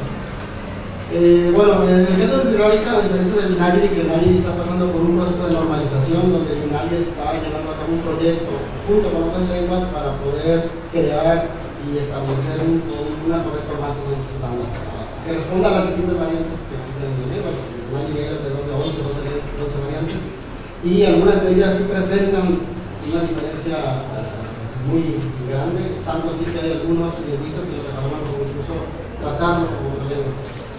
En el caso del Wixárika, aún no se ha llevado ese proceso. Sin embargo, hay en la UDG, el Departamento de Estudios Lingüísticos de la UDG, hay una propuesta muy interesante que nosotros hemos adaptado a la escritura que utilizamos en los materiales y que nos parece muy pertinente y muy útil. Aunque no hemos pasado por ese proceso de normalización, hemos adaptado. Y lo hemos adaptado porque no existe un alfabeto estándar ya oficializado. Y seguramente si nos esperamos a que exista, pues vamos a tardar 20 años, 50 años en poder escribir, ¿no? Entonces, decidimos dejar de dar una discusión de que si yo escribo con la X, si yo escribo con la H, si yo escribo con la J, y nosotros decidimos tomar la propuesta del Departamento de Estudios Lingüísticos de la UDG, y es la que estamos utilizando para los materiales. Sin embargo, pues hay hablantes, sobre todo los del Departamento de Educación Indígena, profesores que tienen su propio sistema ortográfico y de escritura, de alfabeto, pero ya hemos empezado a trabajar con ellos. Es decir, y cada quien escribe como quiere, como lo entiende, porque también no se ha podido lograr reunirnos y ponernos de acuerdo en el reunión. Es decir, ahora ya hemos estado trabajando junto con incluso nosotros en la universidad, los profesores de la licenciatura y maestría en lingüística aplicada, hemos dado cursos a los maestros del Departamento de Educación Indígena del Estado de Nayarit para justificarle por qué estamos utilizando esto. Muchas veces ellos no lo utilizan o no se ponen, pero no simplemente porque no les gusta o porque así aprendieron a escribir, ¿no? Y nosotros les decimos, bueno, Finalmente es una forma de escribir, la forma de hablar no se va a cambiar, y nosotros les decimos por qué cada una de las grafías, o sea, porque hay un sustento, un estudio pues, fonológico, de fonética y fonología bajo esta propuesta de alfabeto. Ese es el caso del Gráfica. En el caso del Nayeli, pues está pasando por este proceso de normalización. Sin embargo, aún así, aunque están pasando, y este proceso va a tardar tal vez un año, tal vez 2 años, no sabemos, pero ya se está trabajando. Sin embargo, en la universidad hemos decidido seguir escribiendo. Es decir, si mañana pasado el alfabeto resultó de otra manera, que los hablantes decidieron de una forma distinta a la que estamos utilizando, pues se adapta la escritura, el material a esa escritura y no hay problema. Con otras lenguas, seguramente el contexto es distinto, las variantes a lo mejor son más marcadas, pero yo lo que he comentado siempre es que cualquier manera hay que escribir, de la forma como sea posible hay que escribir, finalmente es simplemente la escritura es una forma de escribir, y pues no podemos cambiar el significado de las palabras con una letra, entonces pues no sé qué ocurre con las demás lenguas. Es algo que a mí también me ha interesante conocer qué pasa con estas lenguas, cómo han resuelto eso. En Nayarit todavía estamos en ese proceso y las experiencias acá en el sur son muy distintas, tienen muchos años escribiendo, muchos años ya estudiando las lenguas, y entonces seguramente pues, los comentarios nos van a servir.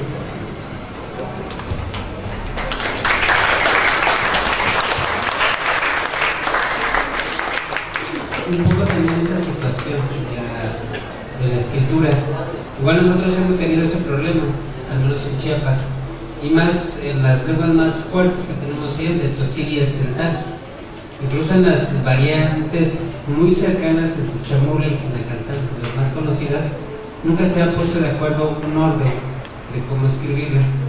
Pues desde hace muchos años yo estaba trabajando en la diócesis de San Cristóbal, donde se hacen materiales de traducción y generar estos materiales también a las lenguas indígenas, netamente cristianos.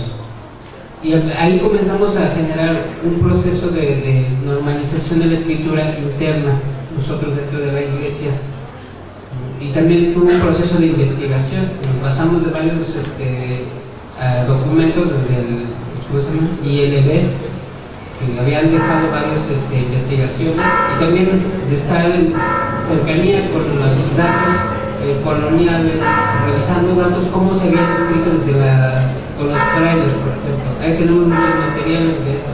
Con la cual empezamos a formarnos, pero sí a veces hay un cierto celo entre comunidades, al no ponerse de acuerdo, ¿no? Decía, cuando estábamos trabajando aquí en la diócesis de San Cristóbal, para traducir homilías o cantos en Tzotzil, de repente aparecía uno y decía, pues yo no entiendo. Aparecía el otro, tampoco entiendo. Entonces todo el mundo empezamos como a confrontarnos, pero en realidad sí se entendía. Nomás lo que querían decir es que mi variante no es así, ¿no? Entonces se cierran rápidamente, si es que no entiendo, pero sí se entiende, nomás que uno está expresando su variante. Y pues cuesta mucho empezar también a trabajar y lograr conciliar algo con ellos, porque también estamos hablando de culturas vivas, ¿no? Que tienen desde épocas muy antiguas algún roce también entre comunidades con otras, de conflictos, ¿no? Entonces hay comunidades que no se pueden casar con la gente de una comunidad con la gente de otra comunidad. Entonces, si vemos desde la parte histórica también es un poco difícil cómo empezar a generar eso. Pero sí, finalmente se estuvo trabajando en el proceso otra vez de concientización y de conciliar también estas fracturas que se habían dado para manejar un esquema de trabajo que finalmente coincidió mucho con lo que está trabajando en la SEP ahora, ¿no? Ese es como que ahorita vamos encontrando una conexión con eso, lo que se está trabajando en la diócesis. Y eso pasa con el Tzeltal. Y en el Tzeltal también, los jesuitas hace muchos años, más de 50 años, han estado trabajando en la misión de Bachajón, haciendo una investigación de la lengua Tzeltal. Obviamente son gente ya expertos en la lengua. Entonces ellos han hecho una normalización, hasta ellos han profundizado más, hasta también linearse desde la escritura gnífica, por ejemplo, ¿no? repensar desde lo más antiguo para ir proponiendo cosas nuevas. Y también se va encajando con los lineamientos que da la SEP. Esto es por así casualidad, ¿no? Lo que nosotros defendíamos tanto en la diócesis, luego se encaja en esto. Ahora en el proyecto, pues ya mezclamos lo que yo venía trabajando en particular y lo que se está trabajando en el diplomado Escuela y Comunidad, esos dos materiales, y ya usamos las del CEP, ya es la que están ya están más elaboradas, ¿no? A partir de eso es con lo que estamos haciendo.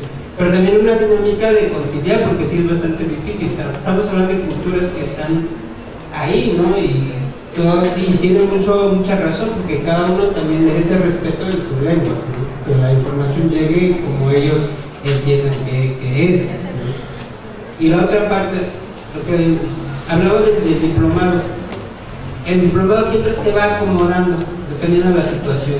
No tenemos un esquema general, ¿no? Iniciamos con varias ideas, pero eso se va modificando en el proceso de trabajo por la situación también social o cómo viven los maestros de su realidad. Hay maestros que tienen una prioridad de algo, entonces nosotros nos flexibilizamos para trabajar en esa realidad, ¿no? Y hay que mencionar ahí, en las realidades hay un montón de cosas, ¿no? Hay maestros que no hablan nada no hablan ninguna lengua indígena, pero están trabajando en comunidades indígenas. ¿Cómo hacemos con ellos, no? ¿Cuál es con qué lo estamos facilitando? Y hay maestros que son indígenas, pero están trabajando en una comunidad que no es la suya, no es su lengua, pero están trabajando ahí. Esto ocurre mucho por otras cuestiones, ¿no? Que los mandan a trabajar ahí, no solo para cubrir los espacios. Pero sí, esto no es un modelo que se está manejando, y ahorita vamos a empezar, después de 3 años de estar trabajando eso, pues lo que mencionamos, este año estamos trabajando en sistematizar todo, a ver qué es lo que se puede generar a partir de estos 3 años de trabajo, con una metodología.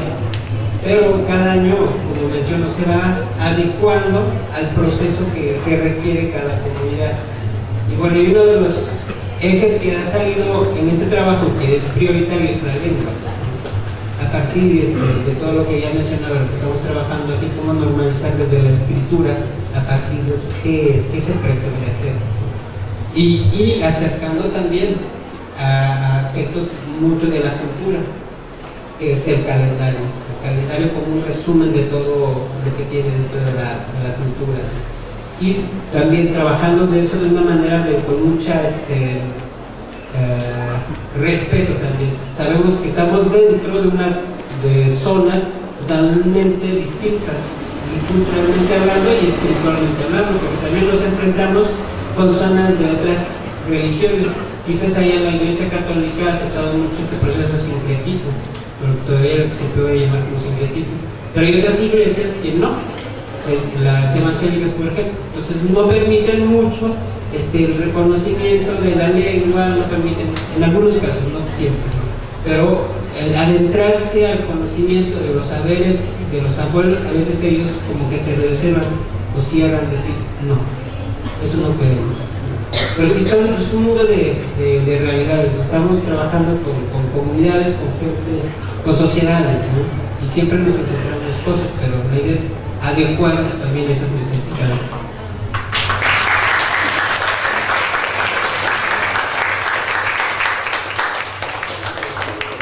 Es muy importante, es una pausa. Creo que todos necesitamos un descanso. Es el momento del descanso. Regresamos para dar voz aquí a los compañeros que están esperando. La capitalización y pues la enseñanza como una de ellas.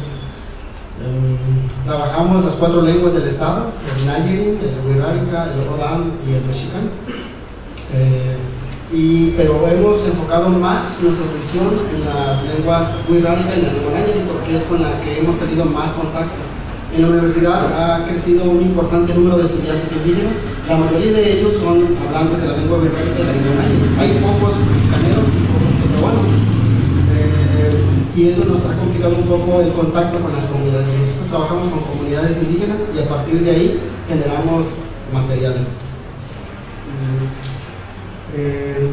Ofrecemos cursos de lo que tenemos, diseñado, de los materiales que tenemos diseñados, ofrecemos cursos a estudiantes de la licenciatura del área de Ciencias Sociales y Humanidades. Y el curso de lengua wixárika está como parte de una unidad de aprendizaje curricular, es decir, obligatorio. Aquel estudiante que curse la licenciatura en lingüística aplicada debe de llevar por lo menos 2 cursos de lengua wixárika. Este curso de lengua wixárika se oferta como materia optativa a los estudiantes de otras áreas, de otras licenciaturas, que la pueden tomar como materia optativa para aumentar su número de créditos.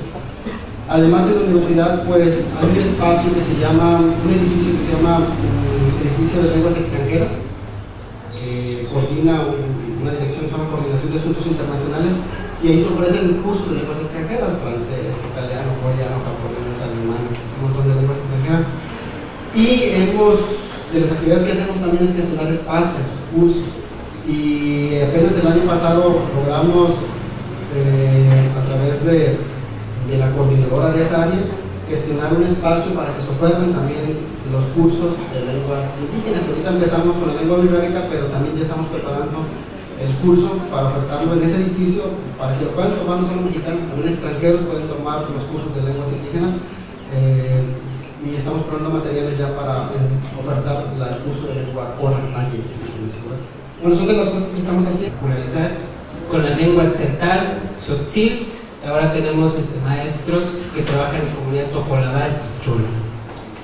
Las 2 primeras lenguas tzotzil y tzeltal están en un nivel estándar bien, lo que todavía no sufren un momento de baja de hablantes. Es una lengua que todavía se mantiene un poco a comparación de las otras 2 que han sufrido un proceso de baja de hablantes, porque hay un proceso de discriminación también que se da.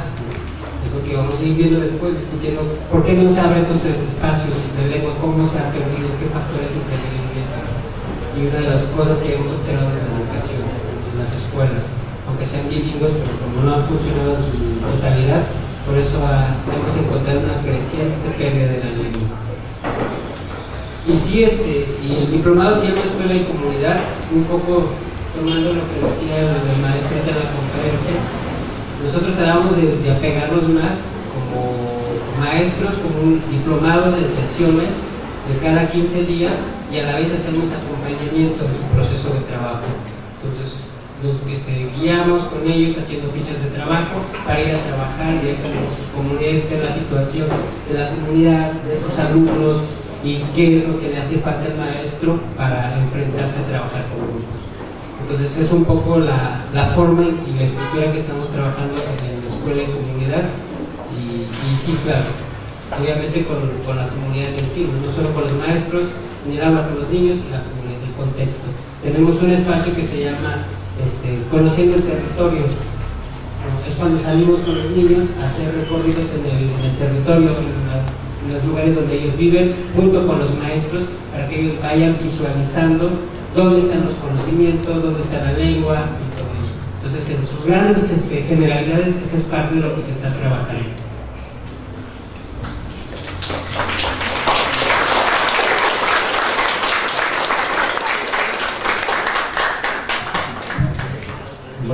Bueno, pues buenos días a todos y a todas, de verdad. Y vamos a comenzar.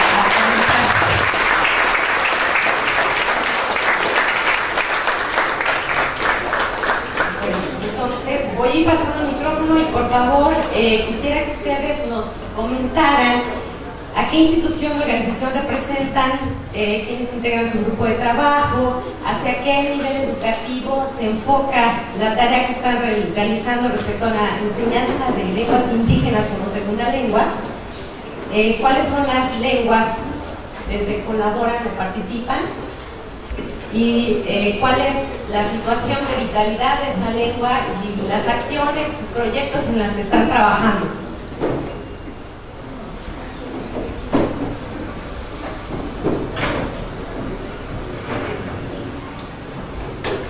Buenos días a todos ustedes, aunque me presentaron como Juan, mi verdadero nombre es Shun, mi idioma tzotzil, Shun Becán, Becán es de mi idioma, nada más como para mencionar. Nosotros estamos participando en un proyecto que tiene la Universidad Iberoamericana, el Instituto de Investigaciones para el Desarrollo de la Educación, el INIDE. El diplomado que estamos haciendo en Chiapas se llama Escuela y Comunidad, y se está realizando en algunas comunidades, zonas de la península de Yucatán y Guerrero, Cuernavaca precisamente. Nosotros estamos en los Altos de Chiapas trabajando directamente con maestros, niveles docentes de primaria y secundarias indígenas. Ese es nuestro enfoque, dar diplomados con ellos, asesoría, política, y vamos a ir platicando más adelante de qué se trata. Entonces, nuestros niveles primaria indígena, CONAFE también, y este año, llevan 3 años que se va haciendo el diplomado. Este es el último año que tenemos para empezar a sistematizar todo este proceso de proyectos que hemos trabajado con los maestros, y ahorita se integró también preescolar. Bueno, estamos trabajando, al menos en Chiapas, Tal vez un gusto contar con su presencia, qué bueno que nos acompañen y ojalá nos sigan acompañando a lo largo del día. Y sobre todo da mucho gusto porque hay muchos jóvenes, y creo que los jóvenes somos quienes debemos de proponer y además llevar a cabo esos cambios que nuestro país necesita, nuestras sociedades, comunidades necesitan.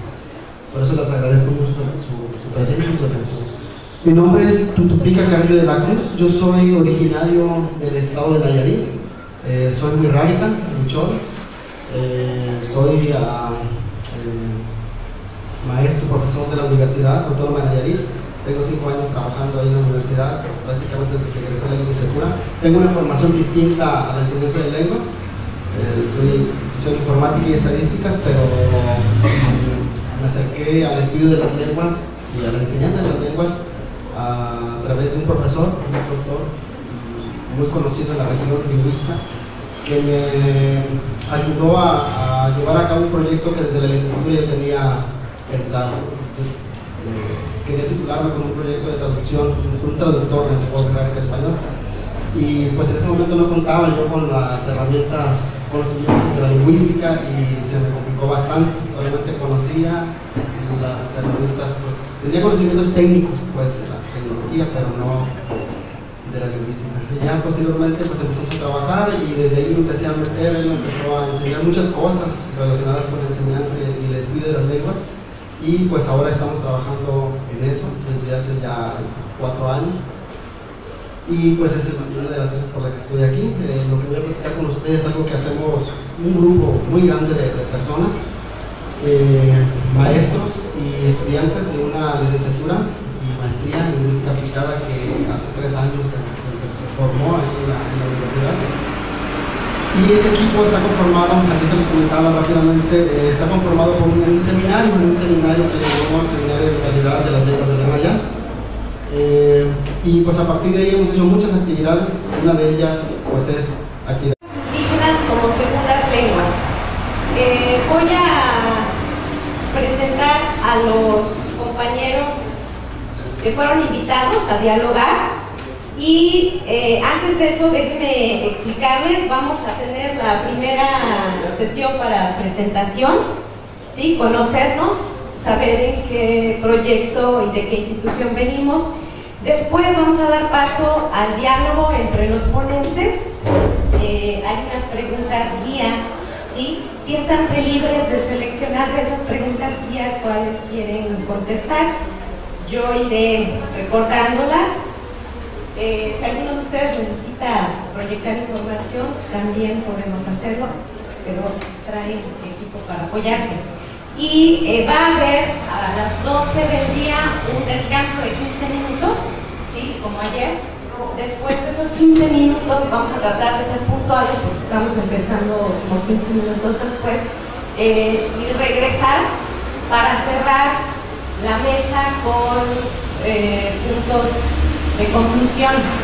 Entonces, esperemos su participación, y gracias por continuar en el encuentro. Bien, bueno, pues entonces nos acompañan hoy Gervasio Montero Gutenberg de la UNAM. Tenemos a Tutupica Carrillo de la Universidad Autónoma de Nayarit. Tenemos también a Hilario Putcajún de la Universidad Intercultural Maya de Quintana Roo. Bienvenidos. Víctor Cata, representando la lengua Tizahachá de Juchitán. Y Aristeo Antonio Cruz, representante de la lengua Mije. Aquí está el profesor Aristeo. Tenemos a Juan Vázquez de la Torre, representando la lengua Tzotzil de Chiapas. Y por último, a Jacinto Cruz Huerta, representando a la lengua otomí, pero no está presente, no se va a integrar a la mesa. Aún así, pienso que tenemos un nutrido e interesante grupo de participantes. ¿Sí? Bueno, entonces demos la bienvenida.